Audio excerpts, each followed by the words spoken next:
the black, green, and yellow are Jamaican colors, but the Coco, we live. I don't want to hear all that. Well, you ain't gotta listen. We live for real. We live for real. We ain't got time to play no games. What Coco. up, y'all? What up, y'all? Happy election day. This is the general election in all 50 states in some shape, form, or fashion. You checking out Lavish and Coco.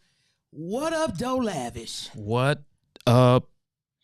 What's the deal, Coco? What's going on? Man, listen. What's real? Today is election day. It is. I hope everybody's out actually voting. They out doing something. Now, voting, I don't know if that's necessarily what they're doing, but they out in the streets. The people out in the streets. So listen, I'm trying to set up my, there we go, boom, boom. But I want more than you. I want everybody. You want everybody? Yeah. Okay. Oh, okay. But I want us. See you? Oh, there you go. we gonna see if we can figure this out. Well, let's take this here right here. Yeah, we got she's setting up her Instagram live. Oh, don't say it like that. You know, so y'all can go and, check out her Instagram live as well. If we gonna give the people something, we might as well give the people what they want. What they want. Got to give the people what they want. I'll give you $5. You tell me who that song is by. Cause I done been all over the world. Don't put me on the spot like that. You're a lot older than me. That don't mean nothing. Okay, so listen, y'all. What up? Lavish and Coco. We got a lot of stuff to talk about. Let me address the elephant in the room. We initially had a guest scheduled for today, but due to some unforeseen circumstances, she was not able to make it. But we're going to have her on a future show. Her name is Alonda Shaw. Or, them your people looking for you. They looking for me. I heard y'all chickens was looking for me. Here I go. Anyway, due to some unforeseen circumstances, Miss Shaw is not able to be on the show today, but we're going to have her later on. Make sure you check her out. She has a book called From Bombs to Bentleys. Right. And I do want to talk to her about that. But listen, let's get down to the funk of the thing. Today is election day, right? Have you voted? Yeah, I haven't went yet to vote. I typically get down there about 7 o'clock. The reason I go so late, I just like to look at the number to see what number I am. So you could talk about the people in your district so if you go in your district and it's 8 o'clock or you go at 7 o'clock and you number 132, you going to talk about people in your district? No, actually, I went at 7 o'clock and I've been number 40. Wow. 42, so the number in the elections has been down. I look at that. That's one of the reasons why I go late to the election polls. And I remember it was a time where you used to have to wait at the door to get in to vote. And now you just walk right in, literally to the poll. And I don't know if that comes from, just lack of voter turnout, people coming to vote, or the absentee ballots, being in and whatnot. It's a few things. They're trying to make the whole voting process. So we need y'all to like us and share this. Not only enjoy this amazing episode, but go back and check us out on YouTube and Facebook and all that stuff like that. I may need to silence my phone. But so here's the thing. They made it easier. They've made the voting process a little easier and a little more comfortable as opposed to you waiting at the door. So they have seats like when you come in, because everybody got, well, not everybody, but there are people with mobility issues. So they want you to come in and you can sit down in the hallway and then vote and get yourself together. Because for a lot of people, voting creates a certain amount of anxiety. I don't know why, but they just want to make the process easier. Now, the thing that is interesting for me, because I voted absentee. Okay. And I voted absentee because sometimes I just don't want to be in all of that. So sometimes I vote absentee, and then sometimes I will go into the actual polling place, but I haven't physically gone into the polling place in a few years. But I just like the whole absentee voting process. It's interesting for me today, and let me say this, and I got to be very mindful how I see it for the people that have not voted. When you get there and you get your ballot, there are certain things I really want you to take consideration, and it's things I want you to pay attention to, because there are some proposals that may affect um, the future of women's health and women reproductive health. So I want you to pay attention to that. I just want you to be aware of the decisions that you are making. And if you feel any type of way that you're being intimidated, the NAACP, and Lavish gonna find that number. The NAACP has a number that you can call and say, "Hey, listen, I'm over at the so and so spot, and I feel some kind of way." So, with that being said, I got a question. Okay, what's the question? I know a lot of people, and I'm not bragging, and it's very disheartening, but it's a lot of people that I know that be like, I don't vote because I don't trust politics and I don't trust the system and da da da. Right? Do you know any of those people? Let's keep it a buck. Let's keep it a buck. You know what? I can't say if I know them at this point, because they either do one or two things. They don't speak on it and talk to me about it. Okay. And or the people that used to believe that, they actually started going out to vote. Okay. So I can't say right now, today, as we speak, if I have any of those people around me or that I hear talk about, I'm not going to vote, what difference do it make? Even when I was running for the election last year, I did encounter people. It's like, it ain't going to matter. But by the end of our conversation, I gave them a different perspective. Okay. And it was a better perspective because I was talking to the people that are just like me. So they felt it a little bit more. Snapper, what are you doing? I'm showing them my T-shirt that says "Stand with Black Women." Focus. I can multitask. You the one can't walk and chew bubble gum. I can walk and chew bubble gum. Anywho, yeah. So different people, especially the guys in the neighborhood, the urban guys, they want to feel like they can connect to the people that they're elected and that's running for office. So when I hear them and they say, "Hey, I don't want to vote. What difference is it going to make if I vote or not?" It's because they don't believe in those people. They don't make themselves believable to be voted for. So it takes a different type of person to address them people. So I want to say this. So we got those people that say, I don't want to vote. I don't believe in the voting process or whatever. But I want people to go with me. People have spent hundreds and thousands of dollars over the last few days to try to win this lottery and become a billionaire, right? All right. Did you play? No. Okay. So listen, let me peep game. I know people that have literally spent at least $1,000 for lottery tickets. On my way here, they still had not picked the winning numbers because they say it is a glitch or a flaw in the system, right? All right. So here we have, thank you very much. Here we have a system directly related to the government where you've spent, and I want to say this right because I don't want nobody knocking on my door with a badge and a suit coat on. We've spent money to try to win money. 100,000, however much money we've spent money in hopes of winning to become a billionaire. To vote, you ain't got to spend no money. You go in and make a decision and make a choice.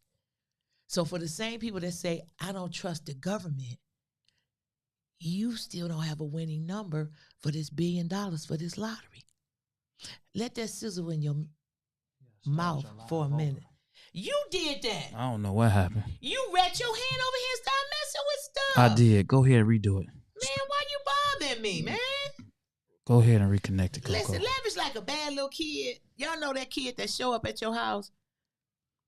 And he always picking with stuff, and then when something break, you tell my auntie, you gotta fix so-and-so. Now, you okay now? Can we move forward? I'm trying to get on there too. Oh, I'd have had a lot of men tell me that. So get your mind out the gutter, Coco. Come on now. You know the streets say we got something going on anyway. They've been talking that. Oh gosh. So would you tell the men in the streets like, listen? Coco, she just my girl, man. She my homie. She's like the coolest. Listen, check this out, man. Yeah, tell the story, because I want to hear the story. No, I ain't even gonna tell the story, man. I want to tell it later because we talking about voting. I don't want to get off track. I want people to really, I want you to really, really think about the voting process and everything that is going on, because it is necessary. And for me, being a child of the 60s and hearing my mother and my grandmother and my grandparents and my aunts and uncles talk about everything that they had to go through coming up in Birmingham, Alabama, and just the whole process, and to have an opportunity to change the narrative. And people say, oh, your vote don't count. Well, guess what? Look like the money that you bought them lottery tickets with ain't counted yet either. I'm just saying, don't be mad with me. I'm just a person that make observations. And observation is, last time I checked when I was listening, they had not made a choice. One news outlet got a young lady been standing in the parking lot of a gas station since 6 o'clock this morning. So all I'm saying is, think about when you start talking about stuff, what's going on. Mr. Lavish, you're being distracted. Could you stay in the classroom? Hey, they can't see me. I want y'all to like us and follow us and make sure you share, because me and Lavish have come up with this idea. And this is how many weeks we've been together? You know what? I haven't even kept count, but it's been over a month. It might have been over a month. This is 6 weeks. So it's been 8 weeks, 6 weeks, 6 weeks. So it's been 5 or 6 weeks that we came together. And he back over here picking with stuff that ain't got nothing to do with him. Why you bothering stuff? Because here we go. We on there. We together. We've been. Listen, it's always. Hold on. Let me cut the volume down. See what I'm saying? Let me cut that volume down. To anybody that got a younger brother or a nephew and they always messing with stuff, that's Lavish. I love him, but I want to whoop him. I'm trying to cut that. You good? Yeah. Are you trying to cut me down? Yeah, cut the mute down. Oh, my goodness. All right. Could you? Yeah, we trying to work this out so we can be on Instagram. I was good. You still ain't right? Here you go. Spanky Hayes said he missed Detroit. I was down there in Atlanta with him when they did Two Finesse. Listen. Can I tell you a quick Spanky Hayes story? Go ahead. Is your phone messed up? No, I think it can hear us talking though on there, but I'm going to try to move it away. Yeah, you do that. Where you going to move it to? Right here. Okay, so listen. We had a good thing going. Here come Lavish. Mess this thing up. You just don't want to be where we was. I know y'all like, what is they doing? Coco, you know better. You've been doing this thing for 30 years. But I ain't been doing it with Lavish. You ain't been doing it with Lavish, man. We got something good going. Thank you, Miss Birdie. Lavish, you gonna get reverb. You ain't gonna get both. If they see us, that's good enough. All right. So cut yours off. Mine is off. My volume is all the way down. Really? You got too many systems connected. You can't do that. All right, go ahead. That's you. That ain't me. I'm on mute. I am too. I can hear you. Ha. Can you still hear me? Because I I'm don't on know. mute. That's you. Y'all get the drift. I want to end my live. Yeah, they get the drift. In your live. Because, see, listen, I had a wonderful thing going. See, it's. I want to bring it down to Miami. Bring the podcast down there. Okay. They say no echo now. Okay, so they can hear both of us right now. Let me tell you what's going on. And I'm going to say this. A woman could have a good thing going. We can have a great thing going. Here come a man that don't think is right. And they're going to tell you how to fix it. Sir, it been working. I had this whole joint covered. Here he come. Inspector Gadget. We ain't going to do it like that. We going to do it another way. Listen.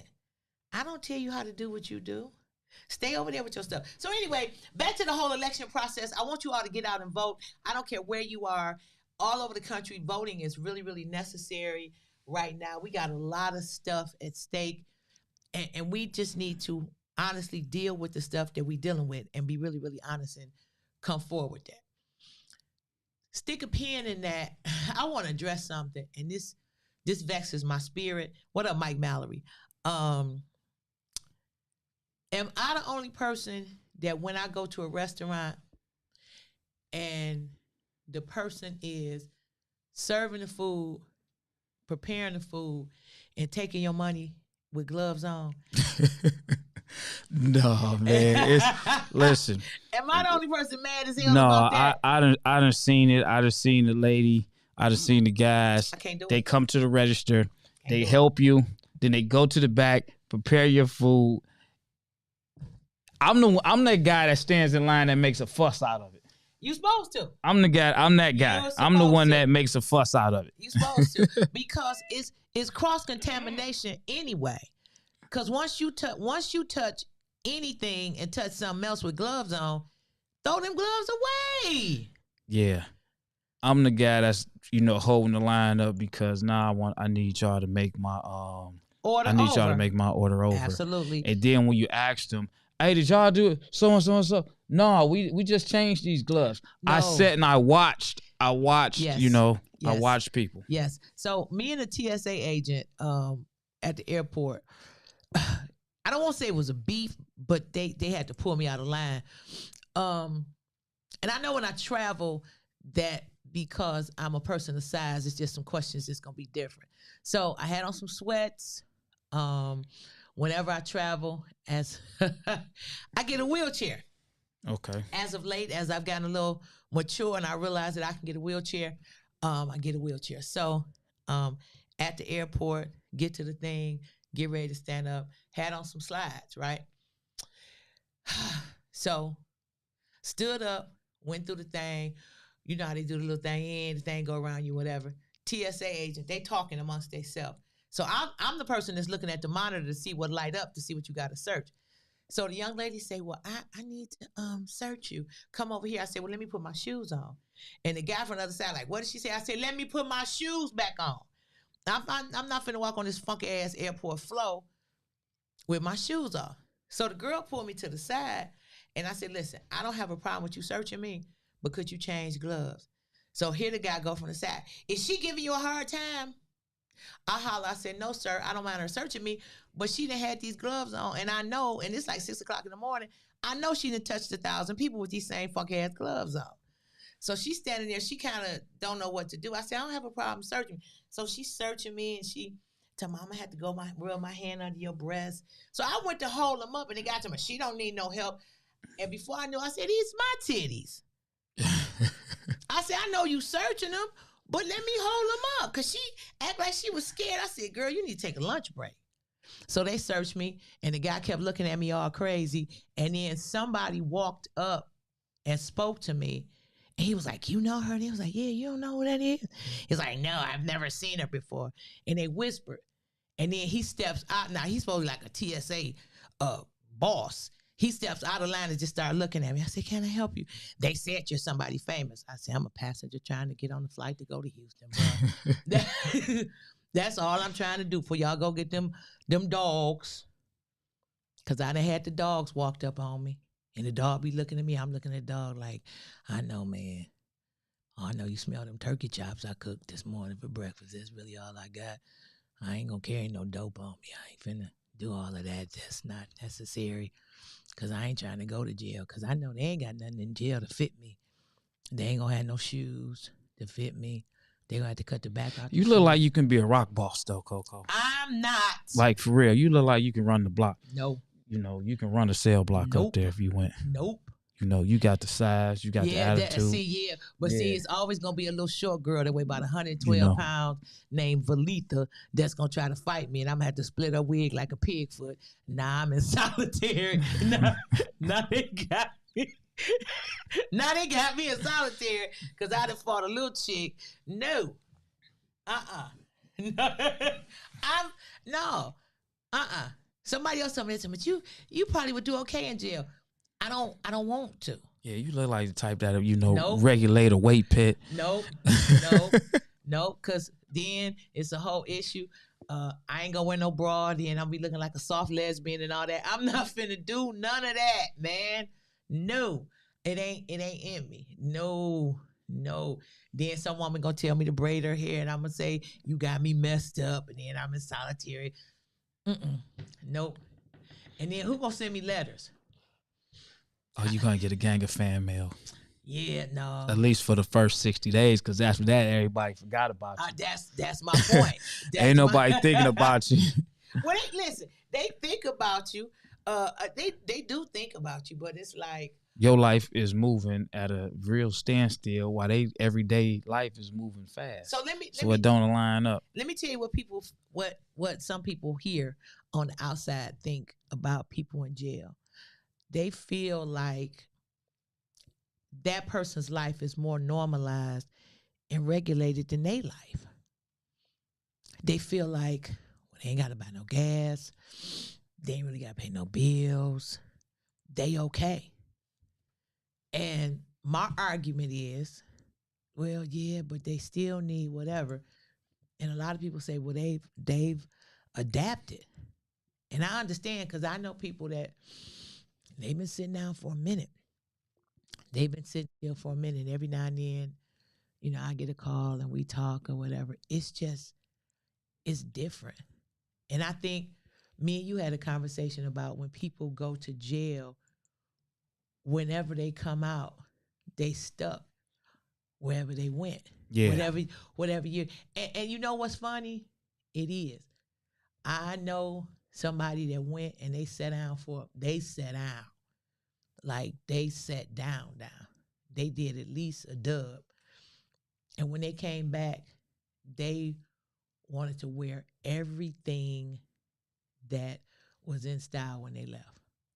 They wanted the long leather matrix coats and the boots and all of that stuff. And I'm like, they don't do that no more.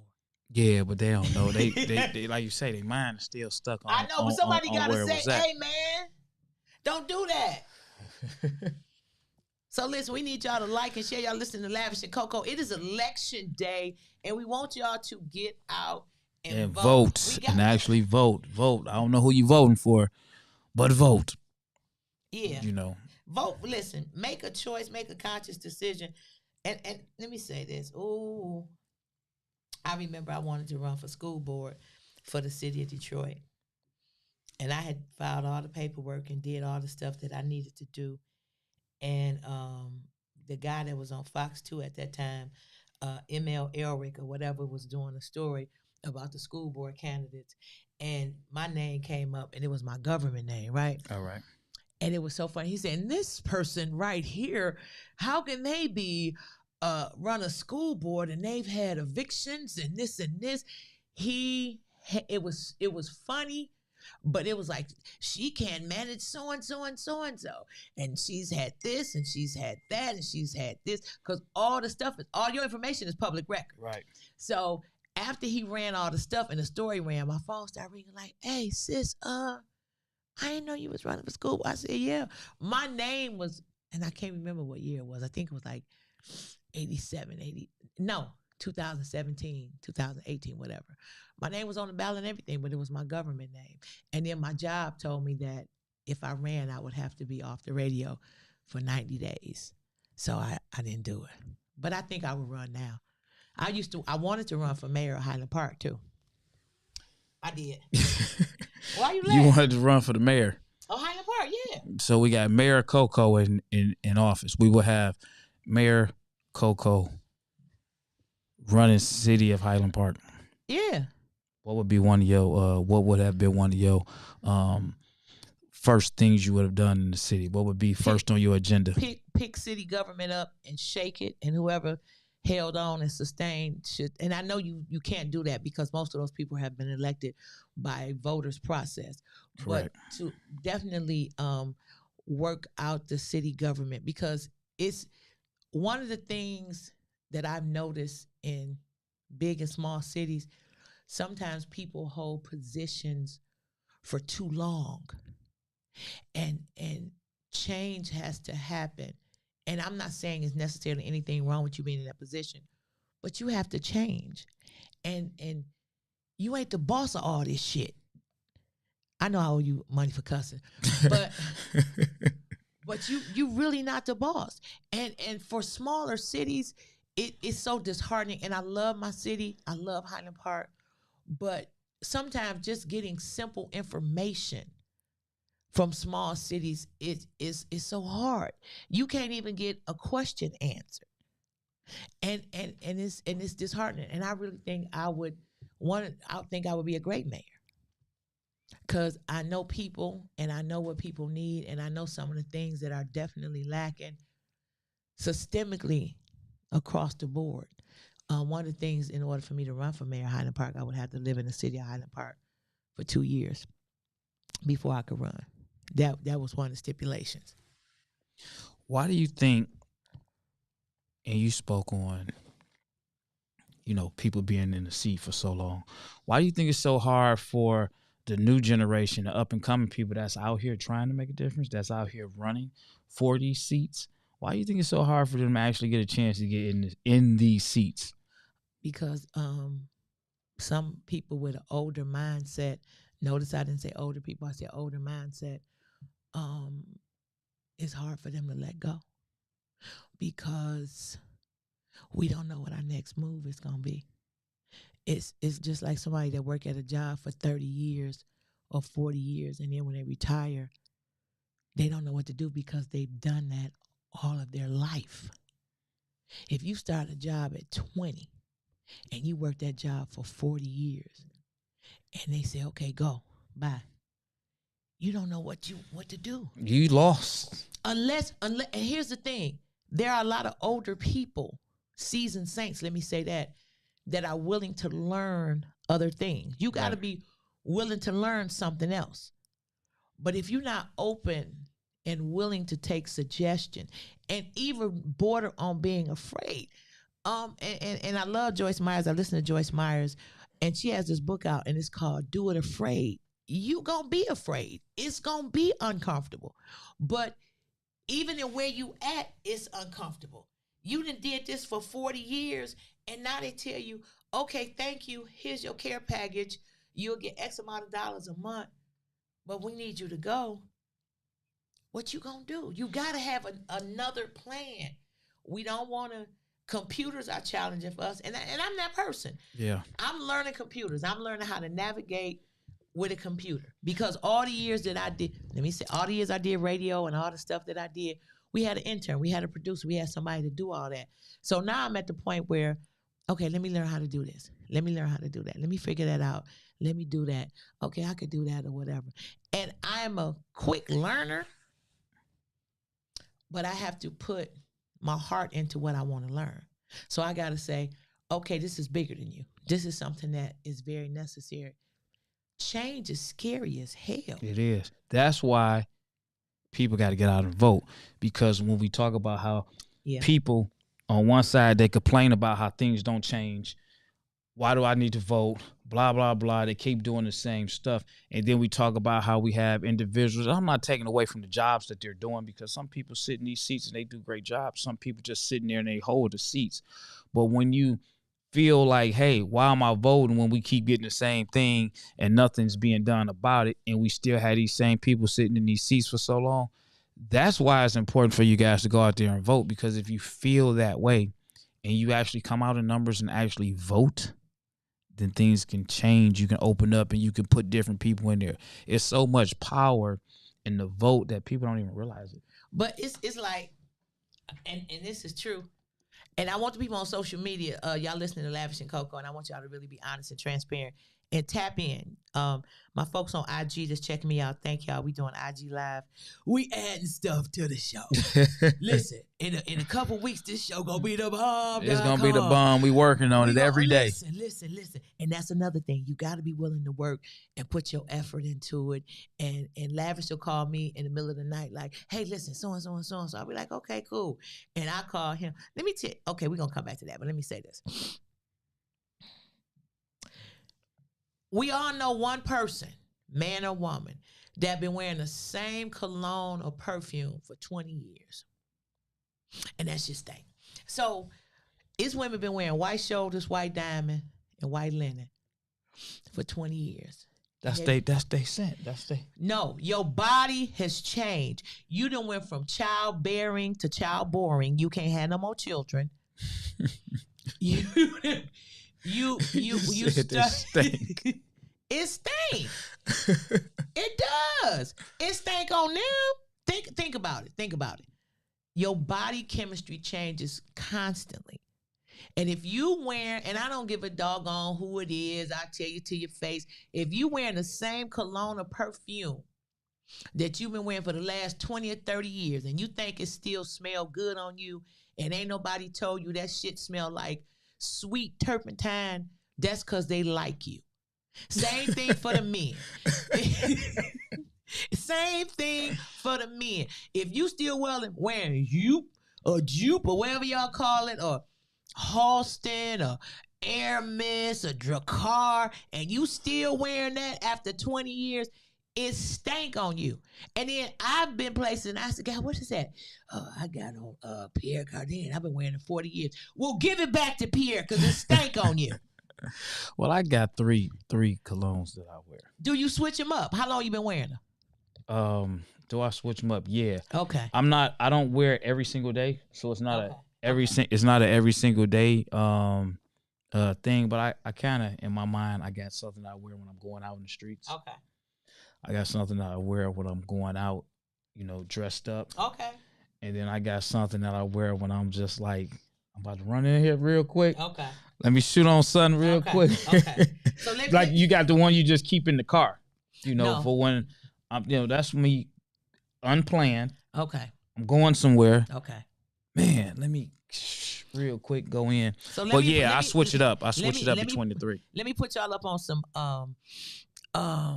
something that one of my because I have friends that, listen, this how people, when they finna say something real expensive, this how they talk.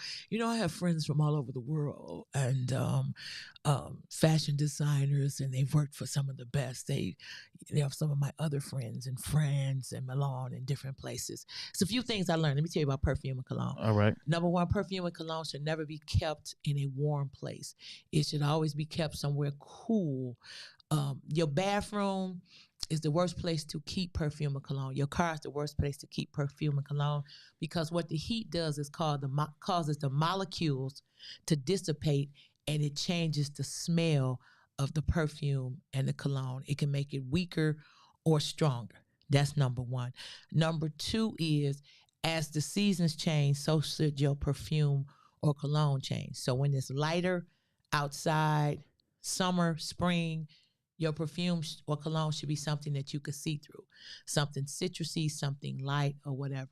When it gets to be winter or colder, it should be something balsam or bergamot or whatever. Now, can you wear a winter? Should you wear a winter cologne or perfume in the summertime?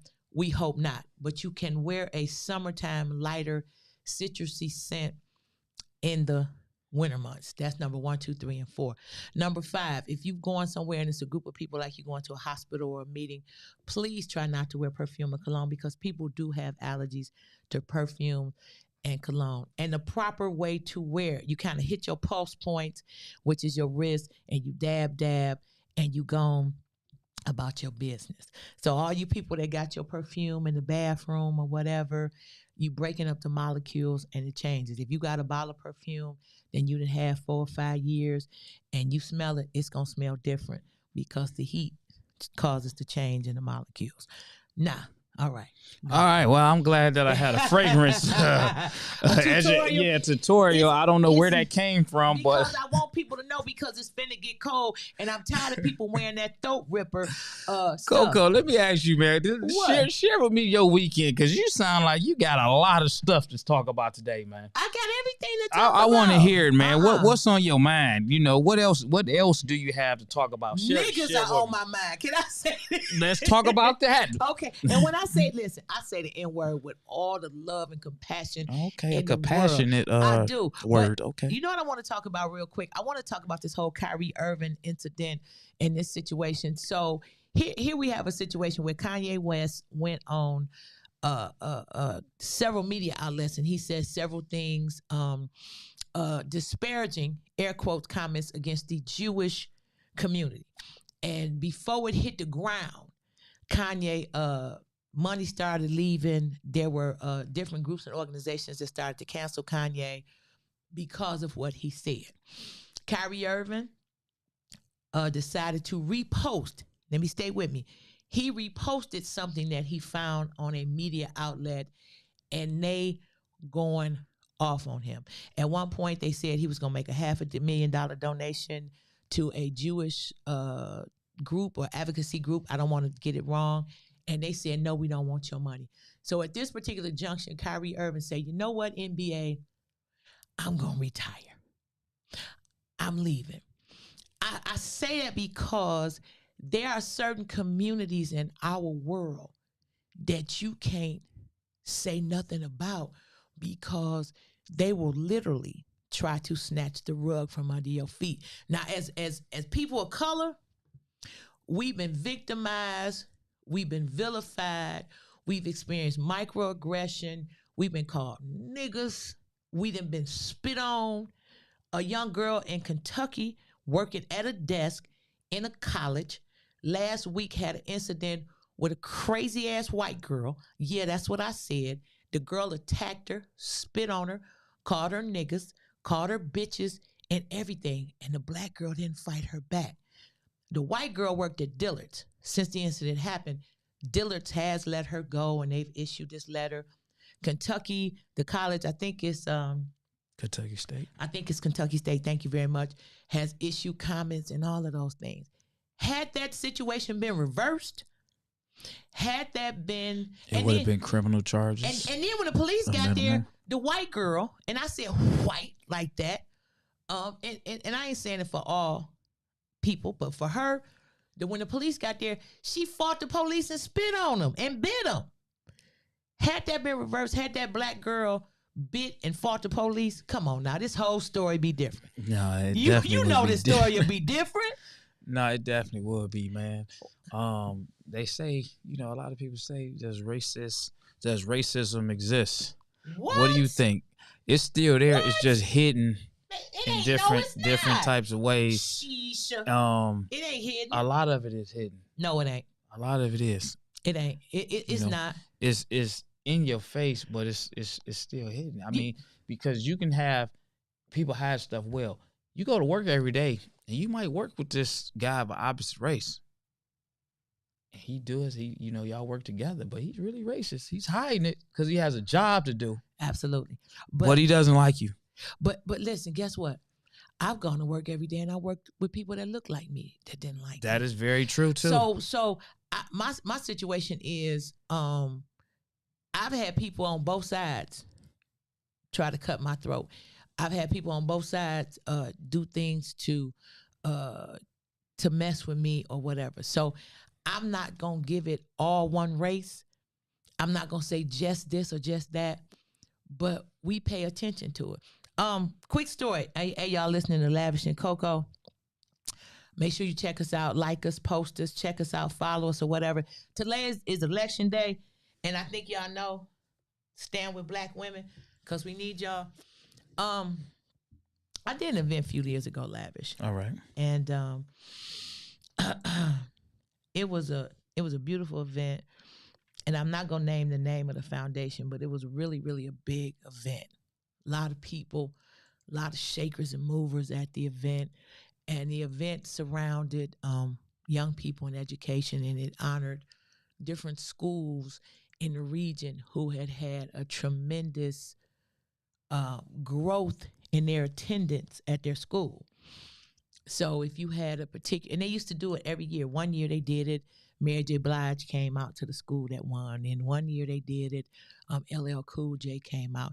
So at the end of the year, they would do a really big event. So we were at this venue, and we were doing an event. And Vivica Fox was the keynote speaker. And this when I was in radio.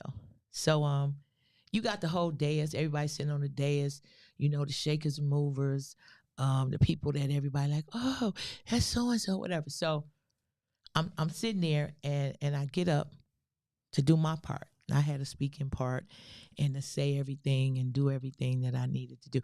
Now, let me back up. The person that was the MC was a very recognized media personality. I'm going to leave that right there on the floor.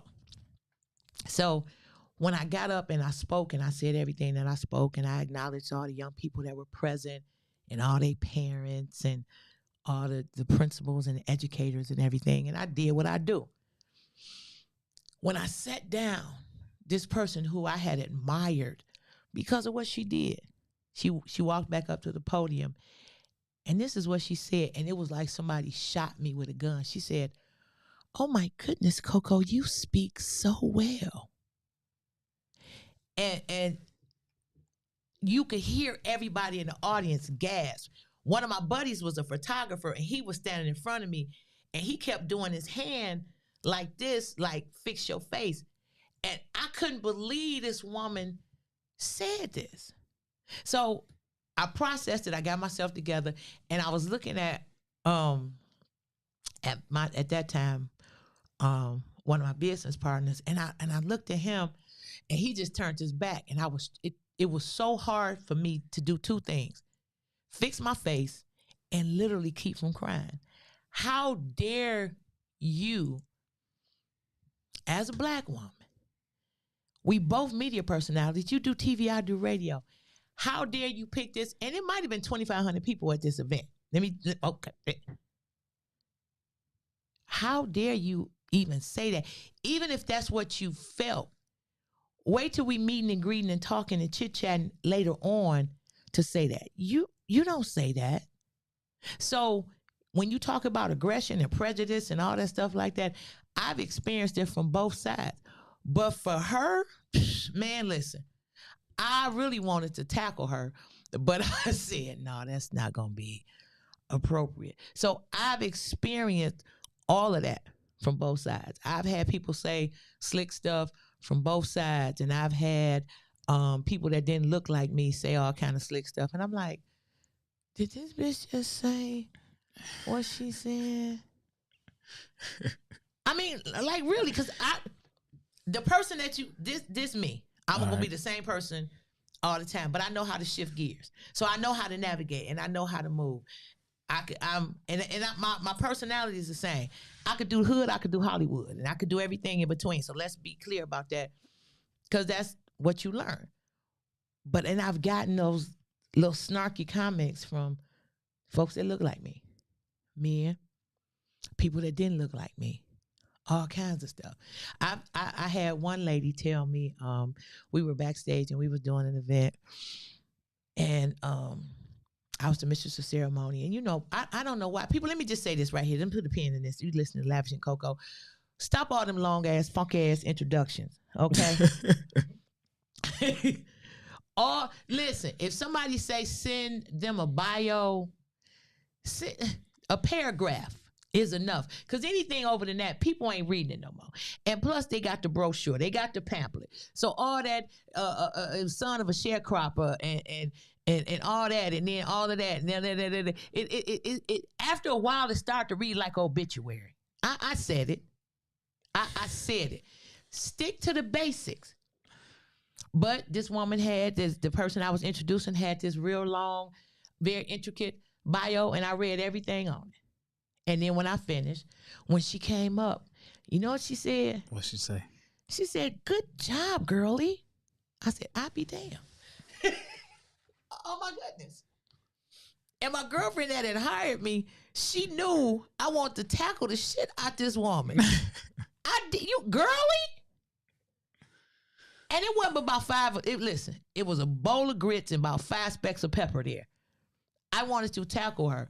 And my girlfriend, who was doing PR at that time, when I walked backstage, she had already told the people to bring me a vodka and cranberry juice.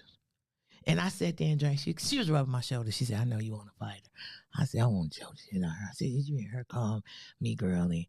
And she said, "Good job, girlie."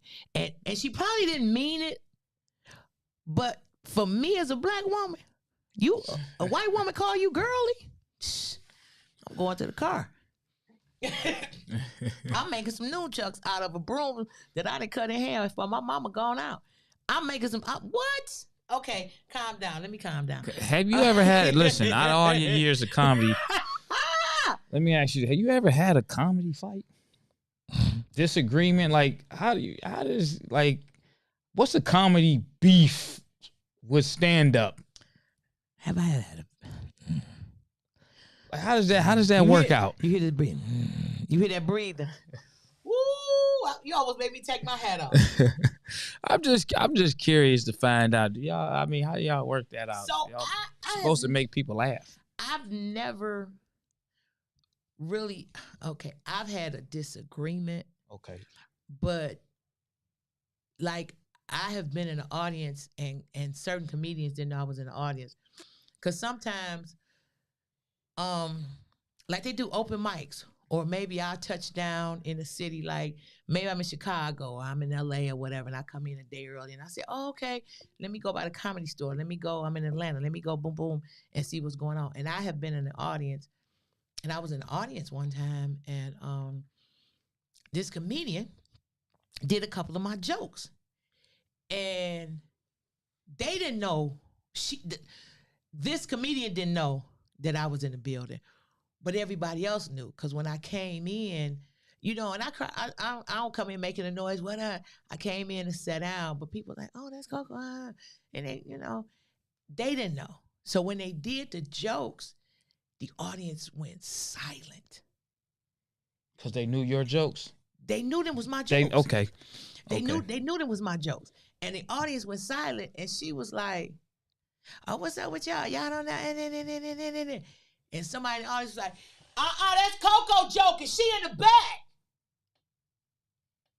And you could literally hear grass growing. That's how quiet it was. So I didn't say nothing. I didn't do nothing. You know, she finished her set and got off stage, and I'm in the back. And now everybody watching to see how I'm going to react. You know, she came to me. She was like, so, you know, me and you got some similar jokes in common. She's like, we got similar jokes in common. And I'm like, what are you talking about? She's like, no, because, you know, everybody got quiet when I did the joke. I said, well, you need to be having this conversation with everybody. I said, if you feel like you did my joke verbatim, I'm good with that. I said, I've been in the game long enough where I got enough material that if somebody steals something, I got some more. But the veterans taught me that. Bernie Mac taught me that. Cedric the Entertainer, working with them cats. Bernie Mac used to do a Monday night at this club in Chicago called the Cotton Club. And Bernie Mac jokingly would say it, but it was true. He said, if it was new comics at the amateur night, it was like amateur night, but everybody would show up. Like, it may be Phyllis Hyman may show up. Whoever was in town showed up because it was an amateur night. But Bernie Mac said, he said if it was new comics at the club, he wasn't going to do none of his jokes because they steal them. And I'm talking about, these mofos won't just steal your joke. It's like if somebody steal your tow truck, right? Now, they could steal different parts of the tow truck. Some of these mugs steal the whole truck and be driving around with a hat on and everything, waving like they really lavish. So in the comic world, it's no different than being like a rapper and you stealing somebody's rhymes. Comedy ain't nothing but the funny dope. It's this dope game. It's funny. No, okay. It's the same energy. It's the same. I've got into situations where I'm not going to argue with you. Now, I've got into physical situations where it was serious. Oh, shoot. I want to hear those. Well, it wasn't about the comedy, though. It was like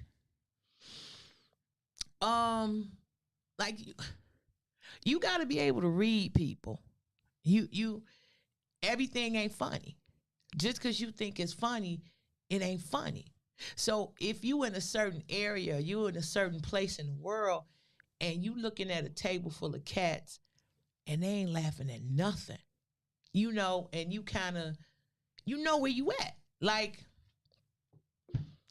if I'm in Gary, Indiana, right? I know the people from Gary, Indiana. I know the temperature. If I'm in Highland Park, I know the temperature. And a lot of comedians who don't pay attention to the rules don't know how to read the room. You got to read that room. You got to be able, when you walk out in that room, to say, okay, everybody in this room, 20 to 40. Okay, they drinking, they this and that. So I got to hit them with the I got to get them. As opposed to a room of 40 to 60-year-olds where you could kind of pop, you could pull your revolver out. And if you don't know how to read the room, you don't know how to read the body language in the room, you could look at somebody and be like, oh, they seem a little whatever. Because people come to comedy shows and they feel like they can holler out whatever they want to holler out. Fuck you, bitch. They feel like that's okay. The people in the audience, the audience, okay, because people think if they're a heckler that they're helping you, so they'll holler out some stuff and say some stuff crazy, and then you got to figure out, because all comedians ain't got no gangster in them.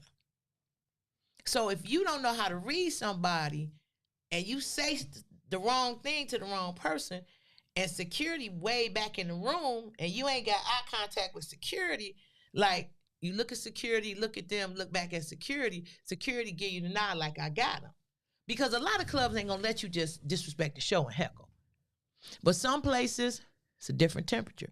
So you gotta know that if it's a cat and he look like he just came home, or he look like he ain't buying none of it, he ain't laughing, don't focus on that. Oh, ain't none of this stuff funny. Go on with your little jokes, man. No, I'm talking to you. You ain't got to. Hey, nigga, I said go on with them jokes. After that, you need to go on with your jokes. Because he don't have no problem running up on stage. I didn't seen it. Oh, yeah. I didn't seen it. They done ran up on the stage. What? What? At the comedy show. What? Listen, it's a comedian right now. I love him. We was in Indiana.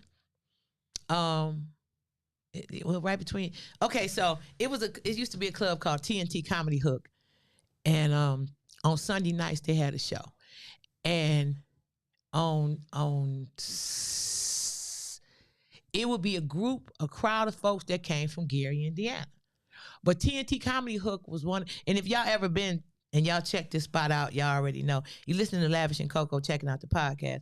So the comedians would come on stage, and it's like you could hear the new comedians in the back. Because if you went on stage and you didn't get this, and it's about 300 people, if you didn't get this audience right away, then just say thank you, good night, and come on stage. So, buddy of mine doing his thing, and there was some cats there, and they started going back and forth. And my buddy was like, man, we ain't finna do all that, blah, blah, blah. And the guy in the audience made 2 steps. One step was out of his seat. Second step was on the stage. The third step, the comedian had grabbed him and literally put him in the chokehold and slammed him into the wall. So the other guys that was with him, I don't know what they was really thinking, but it didn't go well, because it's 10 of y'all and y'all trying to run on stage, but you surrounded by cats that's really about that life. So they took their friend who had left a hole in the plaster, and they took him on home. You got to know. Then I done seen it go the other way. They done ran on stage and grabbed comedians. Comedians that ran on stage. I done seen people, me and some of my folks was at a military base. No diss to the military, but sometimes you dealing with cats at a military base. We on a military base. I think we was in Fort Leonard Wood or somewhere.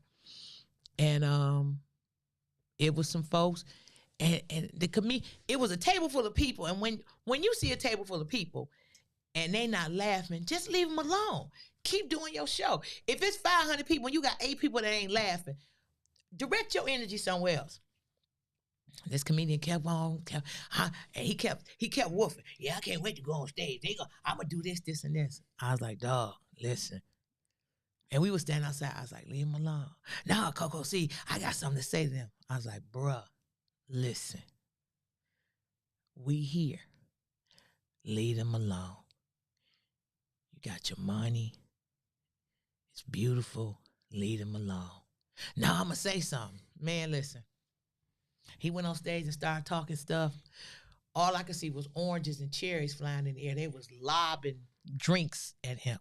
Kadoosh! You could hear the glass drinks in the stage. Kadoosh! And I'm in the back like, and they, The MPs kind of moved them on, kind of came and got them because they had been drinking a little bit, and the MPs came and got them and all that, and it was like something from the Apollo, because now you got oranges and cherries on stage where they threw drinks at him. Now they got to stop the show and mop the stuff up, and he's still talking, and I'm off to the side because I got to close the show, and I'm like, just let it go. You should have left him alone. Any problems? You had any of those problems down at Coco's House of Comedy with some comics? I listen. Before I got into comedy, I was a nurse, and I told you I know how to read people. It's been a few people that have said a few things. Before I got to that point, no, let me back up. I was in Erie, Pennsylvania. There was some cats. We was coming to an after party, and there was some guys that kept talking about, y'all ain't nothing. We'll fight y'all, whatever. Like, okay, whatever. And it was me and some guys. It was me and a couple comedians from here, a couple comedians from Cleveland. And they was talking about jumping on us and beating us up. And there was a girl there. They just wanted to fight the comedians. They did. They really, listen. We want to make y'all laugh, but y'all want to beat us up. During the whole show, it was a girl that kept hollering out, "Fuck you, bitch. My name Coco, too." I'm like, all right, okay. And I'm hosting. And I'm like, all right. They threw So you ain't cap on her? You read the crowd. I'm just, what? Just trying to get the temperature of the room. I'm in their city. Okay. Listen, I'm in your city. It ain't enough people with me that I don't know how this gonna go down. At one point, somebody took a handful full of pennies and threw on the stage. And I'm like, did they throw pennies at us? And the promoter was in the back like, listen, we can end the show right now. Let's go. They didn't do pennies. So anyway, we get to the after party. As we pulling up an after party, first of all, one of the comedians that was working with us told one of the limo drivers that he was the star of the show. So he done took the limo and left. So we ain't got no way to get to the after party. So we wind up cramming up in the van with the DJ and all his equipment. I got a whole turntable on my lap that I'm holding, trying to get to the after party. So when we walk in the after party, we hear the guy hosting the after party say, "I promise you, if it's one more fight, we gonna end the after party." I'm like, one more fight? How many fights y'all How many fights y'all done had? Right. What? I'm gone. Right. So we get inside. I look around, and I'm like, I'm ready to go back to the hotel. One of the guys with us doing security was about 6'8", right? But Lord, got my tongue. He was he was like that. Okay, that's all. But he about 6'8". So we get inside, and now the people tell me, yeah, we gonna do this and we gonna do that.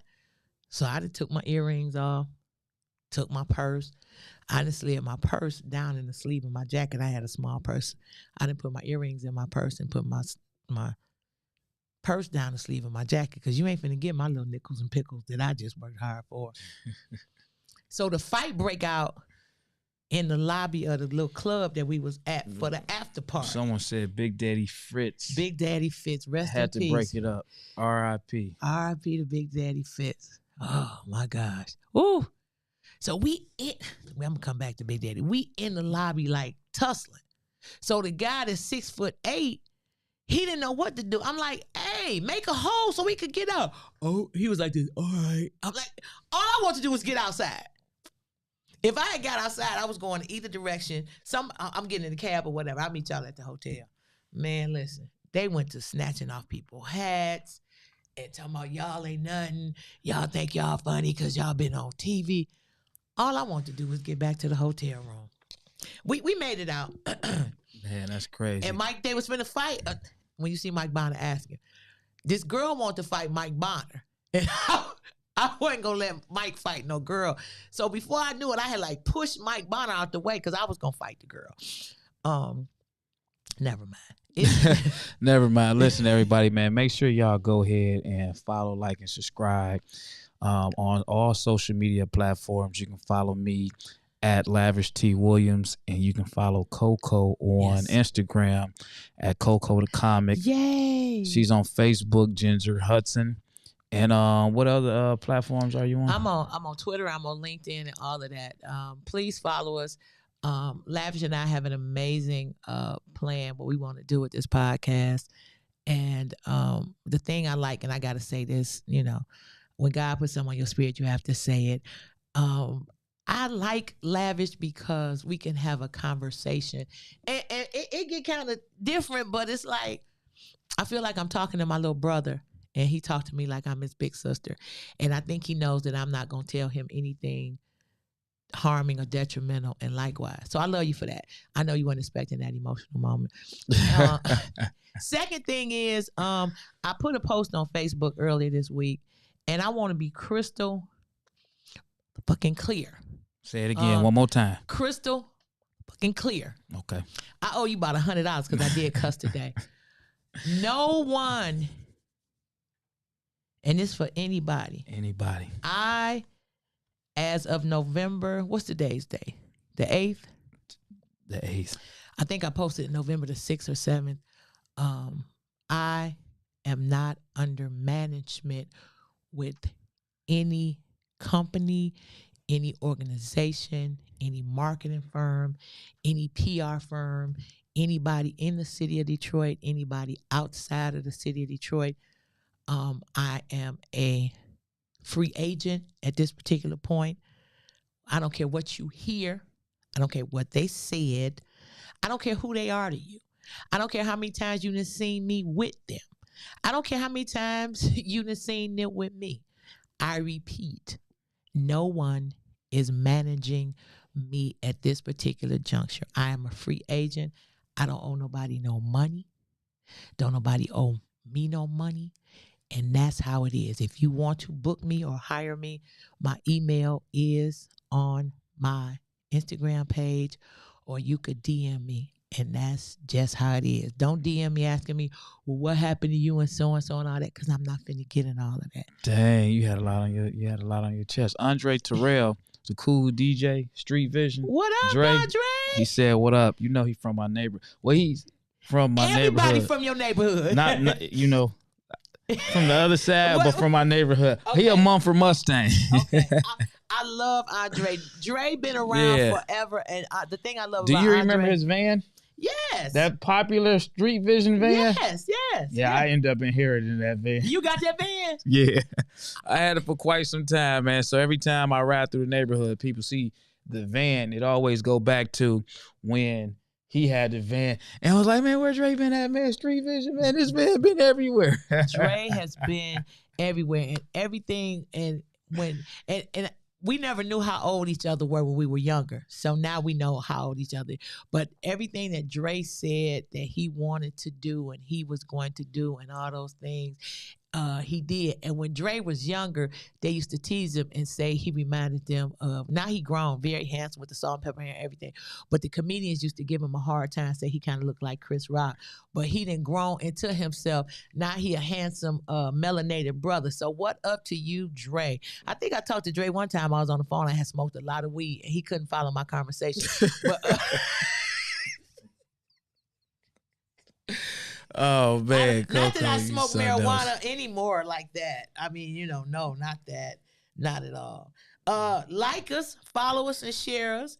Or heard that to my girl Miss Birdie. Miss Birdie, we go back to, elementary school. Yeah, okay. So listen, check this out, everybody. We're live streaming right now, but if you want to go back or if you want to tell someone, they can find us on the YouTube page. If you look at YouTube, the video plays a lot better. It plays in 4K. Bruiser, what's going on with you, man? Why you tell them all of that? Yeah, because we need to get them. We need to get them over there. Man, always give them too much information. Yeah, we need to get them over there to the YouTube page. Hey, Bruiser, I love you, right?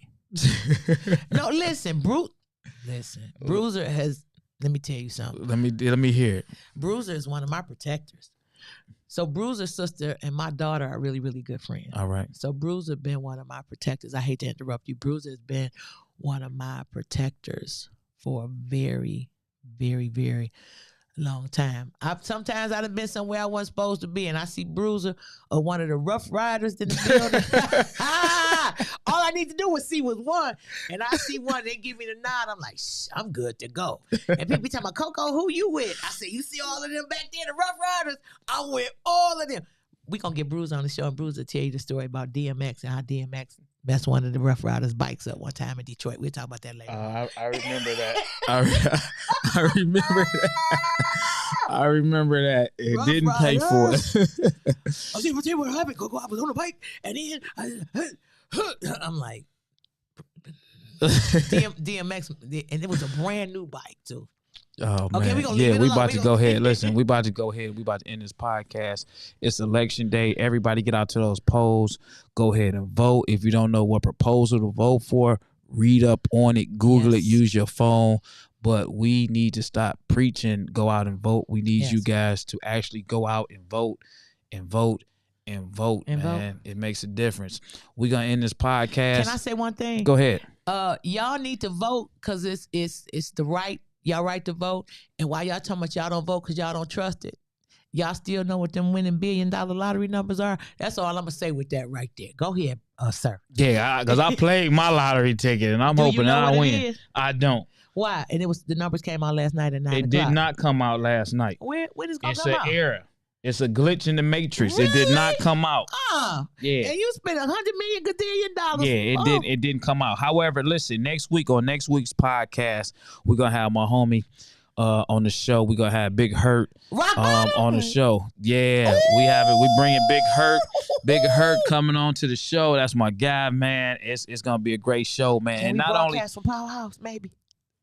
I don't know yet. We gonna put that Powerhouse thing together, but here's something else that we gonna put on there, man. Not only is Big Hurt coming on the show, man, he bringing his wife, man, the dynamic duo, man, and it's so interesting to see them two together, man. And I'm not gonna say too much, but next week's show with Big Hurt is gonna be pretty interesting, man, and we gonna show you guys the dynamic, man, because sometimes everything that people think might have heard of is really a lot different when you hear it from the horse's mouth, man, and they got a hell of a story. He one of my protectors, too. Yeah, he's that guy, man. Whenever Rock Bottom was in the building, I see him, I'll be like, I'm good. Coco know everybody. I do. God has blessed me. It's a lot of stuff that, anyway. So, rest in peace to our man, Ox. His services are going to be this week, and if you know him, you love him. He was a big protector and all that stuff. So go ahead. I ain't gonna get emotional. I promise. Don't get emotional, man. We're gonna check y'all out next week. And remember, follow us. We trying to get these numbers up. We need you to like, follow, and subscribe. Coco the Comic on Instagram. Lavish T Williams on all social media platforms. Ginger Hudson on Facebook. And the list goes on. I don't know the other ones, the LinkedIn and all that other cool stuff. And the T for Lavish T Williams today means terrific. Terrific. All right, see y'all, man. Y'all enjoy y'all day. Get out there and vote. Rock the vote and all that other slang that they say with the vote. Just get out there and vote. Be a voter. And I want to say my womb is not your business, but make sure it's taken care of. Where did that come from? For proposal 3, I want people to read it very carefully and think about women's reproductive health. Because you threw me off for a second. They like, know, what kind of freak listen, you on tonight? Stand with black women. They know exactly what I'm saying. Yeah. Hey, listen. Wild seeds can't grow. Listen, they do. It's uterus. Yeah. We out.